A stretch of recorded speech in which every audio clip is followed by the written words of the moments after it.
AK TV news నిజం నిప్పులాంటిది. Welcome to AK TV news. నిజం నిప్పులాంటిది. వార్తలకు స్వాగతం. కడప జిల్లా ప్రొద్దుటూరు టౌన్లో గంజాయి, నిషేధిత మత్తు పదార్థాలు సేవించే వారిపై, అసాంఘిక కార్యకలాపాలపై డ్రోన్ కెమెరాలతో నిఘా. జిల్లా పోలీస్ శాఖ ఆధ్వర్యంలో జల్లెడ పడుతున్న పోలీసులు. చట్ట వ్యతిరేక కార్యకలాపాలకు పాల్పడితే కఠిన చర్యలు తీసుకుంటామని హెచ్చరిక. ప్రొద్దుటూరు గంజాయి, అసాంఘిక కార్యకలాపాల నిర్మూలనకు జిల్లా పోలీస్ శాఖ ఆధ్వర్యంలో అత్యాధునిక సాంకేతిక పరిజ్ఞానం వినియోగిస్తున్నారు. జిల్లా ఎస్.పి. జి. అశోక్ కుమార్ ఐ.పి.ఎస్. గారి ఆదేశాల మేరకు ప్రొద్దుటూరు డీఎస్పీ పి.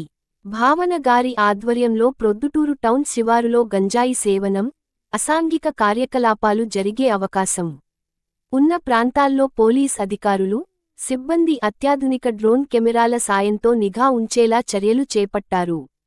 ఆయా ప్రాంతాలను జల్లెడ పడుతున్నారు. అనుమానాస్పదంగా సంచరించే వారిపై నిఘా ఉంచడంతో పాటు గంజాయిని సేవించే వారిని గుర్తించేందుకు విస్తృత చర్యలు చేపట్టారు. ఆదివారం టౌన్లోని ఎర్రగుంట్ల రోడ్డు, పాలకేంద్రం, పెన్నా నది పరివాహక ప్రాంతం, చిన్నశెట్టిపల్లి రోడ్, అమృతనగర్, పెద్దశెట్టిపల్లి గ్రామ పరిసరాలలో డ్రోన్ కెమెరాలతో నిఘా ఉంచడం ద్వారా అనుమానాస్పదంగా సంచరించే వారిని గుర్తించే చర్యలు చేపట్టారు. అనుమానాస్పద వ్యక్తులను క్షుణ్ణంగా విచారిస్తున్నారు. Faction zone inspector Ramana Reddy, special party సిబ్బంది, డ్రోన్ ఆపరేటర్ పాల్గొన్నారు. మరిన్ని వార్తలు కోసం చూస్తూనే ఉండండి మీ ఏకే టీవీ న్యూస్. నిజం నిప్పులాంటిది.